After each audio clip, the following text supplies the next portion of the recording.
হরে কৃষ্ণ। ইন্দ্রিয় থেকে প্রাপ্ত আনন্দ অমৃতের মতো মনে হলেও তা কিন্তু ক্ষণস্থায়ী এবং বিষে পরিপূর্ণ, যা আমাদের জীবনকে দুর্বিষহ করে তোলে এবং পাপময় করে তোলে। সর্বদা মনে রাখবেন যে যখনই জীবনে কোনো কঠিন পরিস্থিতির মধ্য দিয়ে যাবেন, তখনই তার থেকে প্রাপ্ত শিক্ষা আপনাকে সফল করে তুলবে এবং আপনাকে সঠিক পথে নিয়ে যাবে। সদা সর্বদা নিজের কামনা বাসনার উপর নিয়ন্ত্রণ রাখতে পারলে জীবন অনেক উন্নত হবে এবং ঈশ্বরের প্রতি আত্মসমর্পণ এবং ভক্তিই হল নিজের কামনা বাসনার নিয়ন্ত্রণ এবং জীবনের সঠিক উপলক্ষ এবং জীবনের সঠিক মাধ্যম এবং পথ।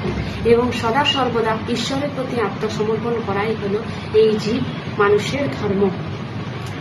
নিজের জড় জগতের প্রতি আসক্তি হলো আমাদের জীবনে সদা সর্বদা পাপ, এবং এই পাপ থেকে মুক্তির একমাত্র উপায় হলো ঈশ্বরের প্রতি পূর্ণরূপে আত্মসমর্পণ।